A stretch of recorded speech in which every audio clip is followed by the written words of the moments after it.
नमस्कार, आपका स्वागत है। दोस्तों, भगवान श्री कृष्ण वास्तुशास्त्र का विशिष्ट ज्ञान रखते थे। उन्होंने समय समय पर धर्मराज युधिष्ठिर को वास्तुशास्त्र का ज्ञान दिया। यह ज्ञान समस्त मानव जाति के लिए अत्यंत महत्वपूर्ण और कल्याणकारी है। श्री कृष्ण ने 5 ऐसे पेड़ पौधों के बारे में बताया है जिनका भवन की सीमा में होना दुख एवं दरिद्रता लेकर आता है। ये वृक्ष घर के सामने होने से उस घर में निवास करने वाले लोगों की कभी उन्नति नहीं होती है। उन्हें हमेशा पराजय और निराशा का ही सामना करना पड़ता है। दोस्तों, वास्तुशास्त्र के अनुसार वृक्ष तथा पौधे हमारे भवन की सुंदरता को बढ़ाते अवश्य है, साथ ही ये वातावरण को शुद्ध रखते हैं। वृक्षों से सकारात्मक ऊर्जा का संचार होता है, जो हमारे जीवन के लिए अत्यंत आवश्यक होती है। वृक्ष नकारात्मकता को कम करके वातावरण को अधिक सकारात्मक बनाने का कार्य करते हैं।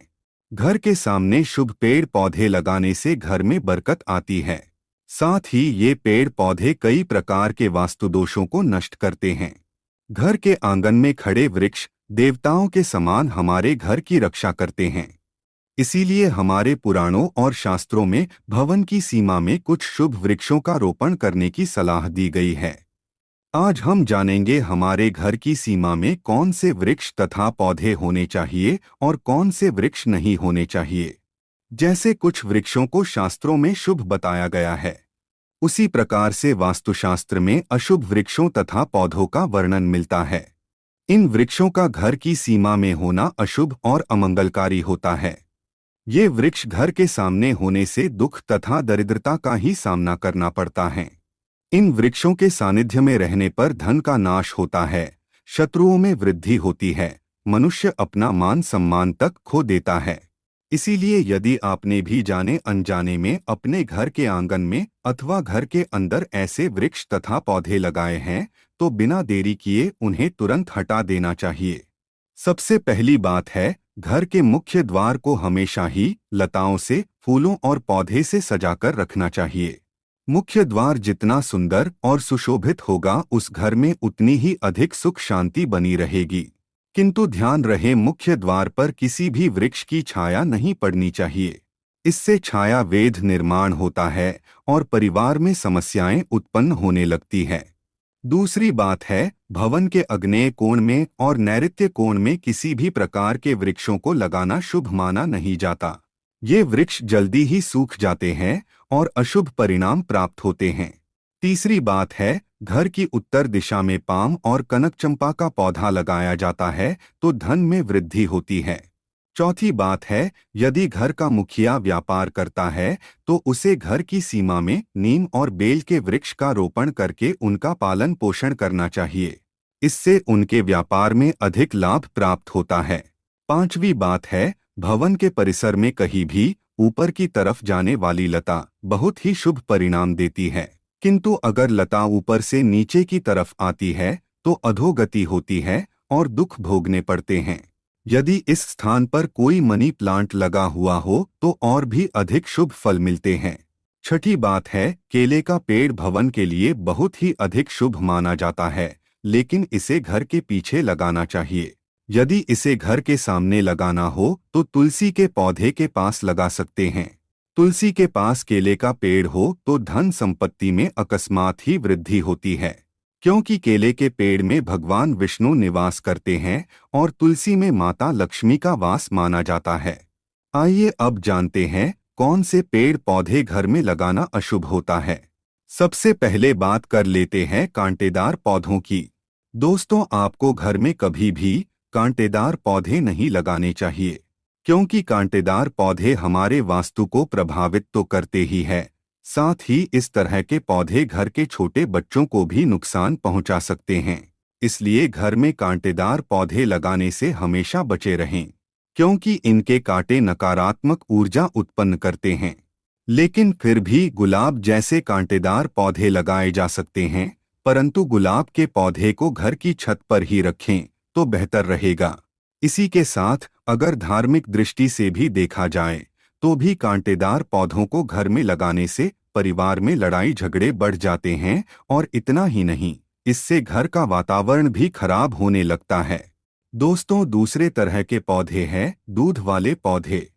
जी हाँ, अपने घर में कभी भी आपको ऐसे पौधे नहीं लगाने चाहिए जिनको काटने या तोड़ने पर दूध निकलता हो, क्योंकि इनमें से जो दूध निकलता है वह हमारे स्वास्थ्य के लिए ठीक नहीं होता है। अगर गलती से कोई बच्चा या बड़ा इन पौधों के दूध का सेवन कर ले तो यह हमारे शरीर के अंदर विष पैदा कर सकता है। इसलिए इस दुष्प्रभाव से बचने के लिए हमें ऐसे पौधों से दूर रहना चाहिए। वैसे धार्मिक दृष्टि से भी देखा जाए तो भी इन पौधों को घर में लगाने से घर की सुख शांति चली जाती है और घर में नकारात्मक शक्तियां प्रवेश कर जाती है।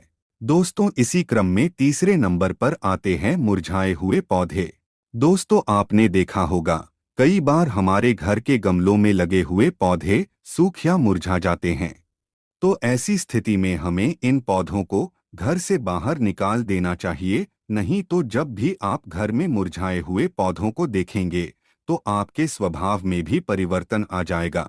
इसलिए घर में कभी भी सूखे हुए पौधे ना रखें, उन्हें तुरंत बाहर निकाल दें। खासकर सूखा हुआ तुलसी का पौधा घर में कभी नहीं रखना चाहिए। तुलसी का पौधा हमेशा हरा भरा रहना चाहिए। सूखा हुआ तुलसी का पौधा दुर्भाग्य लेकर आता है। शास्त्रों में कहा गया है, जिस घर में तुलसी का पौधा सूख जाता है उस घर से लक्ष्मी चली जाती है। चौथा पौधा है बोनसाई का पौधा। दोस्तों, शायद आप बोनसाई पौधों का मतलब नहीं जानते होंगे, तो हम आपको बता दें कि यह वे पौधे होते हैं जो किसी भी बड़े पेड़ का छोटा रूप होते हैं। इनकी बढ़वार को किसी वैज्ञानिक तरीके से रोक दिया जाता है। इसलिए माना जाता है कि इस तरह के पौधे हमारे चारों तरफ की सकारात्मकता को भी रोक देते हैं। इसलिए बोनसाई पौधों को ना ही घर में तैयार करना चाहिए और ना ही बाहर से लाकर लगाना चाहिए, क्योंकि वास्तुशास्त्र के अनुसार यह पौधे घर में रहने वाले हर सदस्य का आर्थिक विकास रोक देते हैं। दोस्तों, अब बात कर लेते हैं बबूल के बारे में। आपको पता ही होगा, यह एक बड़ा कांटेदार वृक्ष होता है, इसलिए इसका पौधा घर में लगाने का सवाल ही नहीं उठता। फिर भी कोई बोनसाई करके इसको घर में लगाने की सोच रहा है तो ऐसा बिल्कुल ना करे, क्योंकि यह वास्तु की दृष्टि से ठीक नहीं रहता। ऐसे पौधे सिर्फ हमें नुकसान पहुंचाते हैं, क्योंकि इनके कांटे बड़े हानिकारक होते हैं। दोस्तों, अब बात कर लेते हैं कैस्टर प्लांट के बारे में। कैस्टर प्लांट देखने में भले ही बेहद अच्छा लगता हो, लेकिन इसे दुनिया का सबसे खतरनाक पौधा माना गया है। इस पौधे के बीज 2 दिनों के अंदर इंसान की जान ले सकते हैं। इसे घर में लगाने की भूल बिल्कुल नहीं करनी चाहिए। अगर आप इसे घर में लगाते हैं तो छोटे बच्चे इसके बीज गलती से निगल सकते हैं। इस पौधे को घर में ही नहीं बल्कि घर के आसपास भी नहीं रखना चाहिए। अगर आसपास ये पौधा हो तो तुरंत इसे उखाड़कर फेंक दे। दोस्तों, अब बात कर लेते हैं बेर के पौधे के बारे में। कहा जाता है कि फलों में गिने जाने वाले बेर को खाने के लिए लोग इसे अपने घर में भी लगा लेते हैं, लेकिन यह गलत है। कहते हैं इसे लगाने से घर में नकारात्मक शक्तियां आ जाती हैं। केवल इतना ही नहीं, धार्मिक दृष्टि से भी अगर देखा जाए तो बेर के पौधे के घर में होने से आर्थिक समस्या बढ़ने के साथ ही धन की हानि भी होने लगती है। इस कारण से इसे घर में नहीं लगाना चाहिए। दोस्तों, अब बात कर लेते हैं घरों में सबसे ज्यादा लगाए जाने वाले पौधे मनी प्लांट के बारे में। दोस्तों, अगर आप अपने घर में तरक्की चाहते हैं तो घर के मुख्य द्वार पर आपको मनी प्लांट लगाना चाहिए। ऐसा करने से आपको नौकरी और व्यापार में तरक्की मिलेगी, परंतु मनी प्लांट के पौधे को लगाने के दौरान इस बात का अवश्य ध्यान रखें कि इसकी लंबाई दीवार से अधिक ना हो जाए। इससे आपके जीवन में परेशानियां आनी शुरू हो सकती हैं। मनी प्लांट का पौधा कभी खरीदकर नहीं लाना चाहिए, बल्कि इसे दूसरे स्थान से चुराकर लाना चाहिए, तभी इसका शुभ फल प्राप्त होता है। अब बात करते हैं पपीते के पेड़ के बारे में। वास्तुशास्त्र के अनुसार घर में कभी भी पपीते का पेड़ नहीं लगाना चाहिए। यह पेड़ घर के लिए बहुत ही अशुभ होता है। अगर यह पौधा अपने आप उग जाए तो इसे तुरंत उखाड़ना चाहिए। जब फल खत्म हो जाए तो उसके बाद इसे उखाड़कर फेंकना चाहिए। अगर पीपल का वृक्ष भवन की पूर्व दिशा में होता है तो घर में निर्धनता व्याप्त हो सकती है। वटवृक्ष घर की पश्चिम दिशा में हो तो घर में शोक का काल चिरकाल तक रहता है।